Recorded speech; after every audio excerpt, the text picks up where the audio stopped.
성경의 미스터리, 네피림의 정체. 서론 시대의 질문, 네피림. 오늘 우리는 성경의 가장 난해하고 흥미로운 구절 중 하나인 창세기 6장 1절부터 4절의 말씀을 통해 네피림이라는 존재에 대해 함께 묵상하려 합니다. 성경은 이렇게 기록합니다. 당시에 땅에는 네피림이 있었고 그 후에도 있었으니 하나님의 아들들이 사람의 딸들에게로 들어와 자식을 낳았음이라. 그들은 용사라. 고대의 명성이 있는 사람들이었더라. 네피림은 누구였을까요? 그 이름의 어원부터 그들의 정체까지 수많은 논란과 해석이 존재합니다. 우리는 이 신비로운 존재에 대한 토론을 통해 궁극적으로 하나님께서 오늘 우리에게 주시는 영적인 교훈을 찾고자 합니다. 네피림은 천사와 인간의 결합인가? 우선은 네피림의 원어를 정확하게 이해해야 합니다.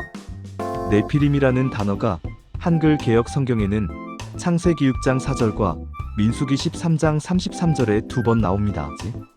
그런데 특이한 사실은 히브리 원어 성경을 찾아보면 네피림이라는 단어가 3번 나오는데 그 3번의 경우 모두 어떤 한 족속을 가리키는 고유명사로 사용되지 않는다는 것입니다. 1. 창세기 6장 4절의 네피림은 창세기 6장 4절에는 당시에 땅에 네피림이 있었고 가 나오는데 이 네피림이라는 단어의 뜻은 네필이라는 단어에서 파생된 것으로 원래 의미는 벌목꾼, 즉 약한 자를 못살게 구는 사람 또는 폭군, 거인, 장부의 뜻으로 쓰입니다. 네피림이라는 단어 자체가 어떤 특별한 족속을 가리키는 고유명사가 아니라는 것입니다. 그렇다면 이 네피림은 당시의 신체가 크고 생각이 약해 폭군이나 남을 못살게 구는 사람들의 대명사로 쓰였다고 볼 수 있습니다. 노아 당시에 세상이 악해지며 힘센 자가 득세하여 폭군으로서 세상을 지배하던 때에 창조주를 섬기던 하나님의 아들들이 사람의 딸들을 취하여 자식을 낳았고 이러한 모든 것이 홍수 심판의 원인이 되었던 것입니다. 그리고 이들을 포함한 모든 사람이 노아 홍수에 죽게 되었습니다. 민수기 13장 33절의 네피림은 먼저 앞에서 네피림이라는 단어가 히브리 원어 성경에는 3번 쓰였다고 했는데 민수기 13장 33절에서만 2번 나타납니다. 한글 개역 성경에는 네피림이라는 단어가 한 번 나타나지만 아낙 자손 대장부들을 보았나니 할 때의 대장부가 히브리 원어로는 네피림으로 쓰였습니다. 이렇게 보면 네피림은 어떤 족속을 나타내는 고유명사가 아니고 앞에서 말한 것처럼 크고 장대한 사람들을 뜻하는 대명사로 쓰였음을 알 수 있습니다. 이것은 개역 성경이 원어를 한글로 직접 번역한 것이 아니라 중국어 성경을 번역한 것이기에 이러한 오류를 범하였다고 볼 수 있습니다.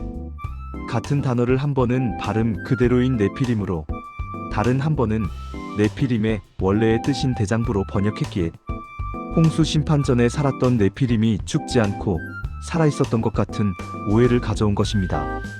3. 가나안 땅에 살았던 네피림 후손 아낙 자손 대장부들이란 표현은 앞에서 살펴보았듯이 홍수 전에 살았던 키가 장대한 사람들을 뜻하는 대명사인 네피림은 모두 죽었습니다.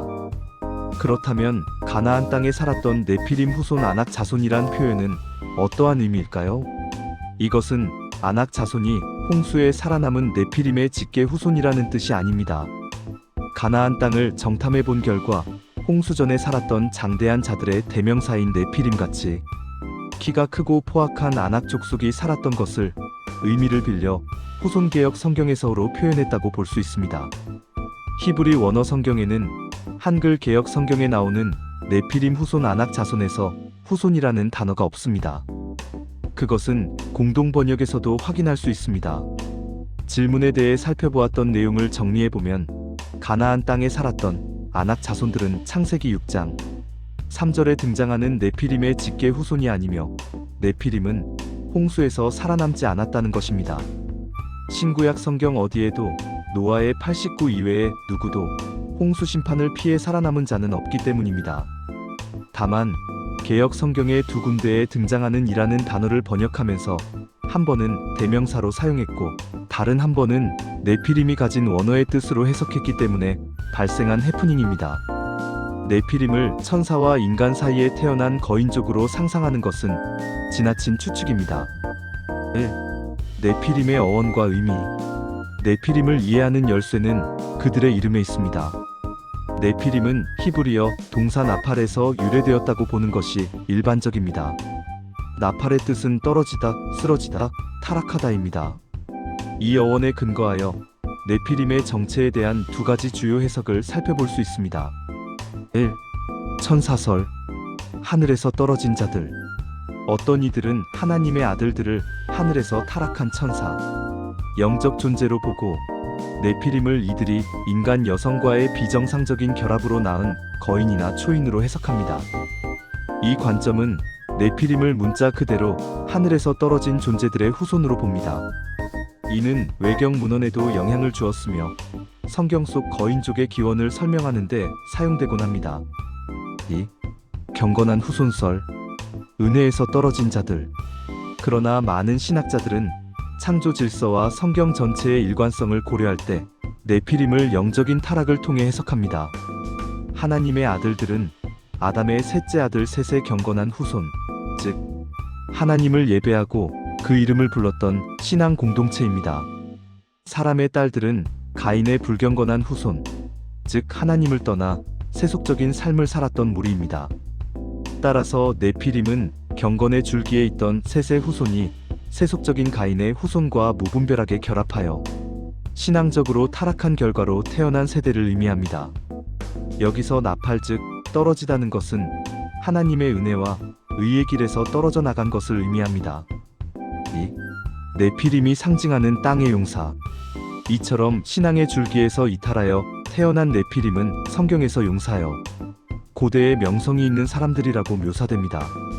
이들은 하나님 앞에서 의로운 자가 아니라 오직 세상적인 힘과 권력, 명성, 땅의 것만을 추구했습니다. 그들의 명성은 하나님께 영광을 돌리는 경건함에서 나온 것이 아니라 폭력과 강포를 통해 땅 위에서 스스로 이름을 떨치고자 한 교만함의 결과였습니다. 그들은 하나님을 떠난 땅의 존재에 그들의 관심은 오직 이 땅의 부와 명예, 권력에 집중되었습니다.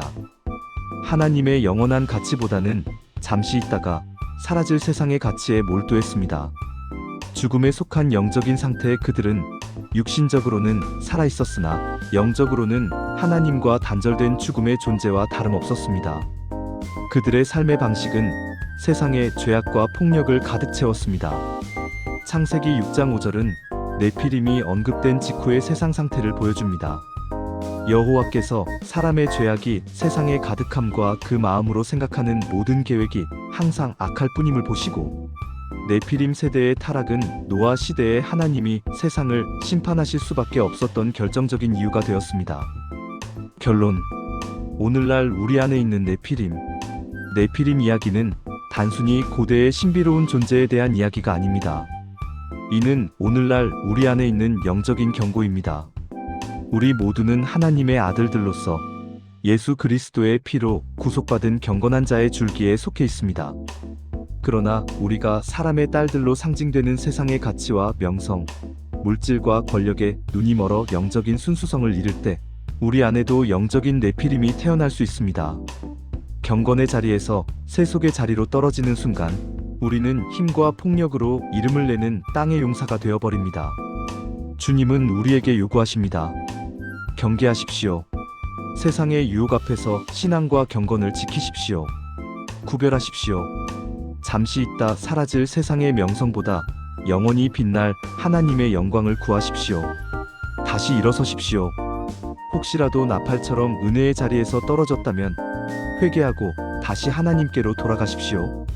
네피림이 휩쓸었던 폭력과 죄악의 시대는 홍수 심판으로 막을 내렸습니다. 그러나 하나님은 노아와 그의 가족을 통해 구원의 방주를 허락하셨습니다.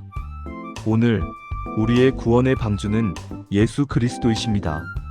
우리가 땅의 용사가 아닌 하나님의 빛과 소금이 되어 경건하게 살아가므로 주님께서 다시 오시는 그날까지 믿음의 순수성을 지키시기를 주님의 이름으로 간절히 기원합니다. 아멘.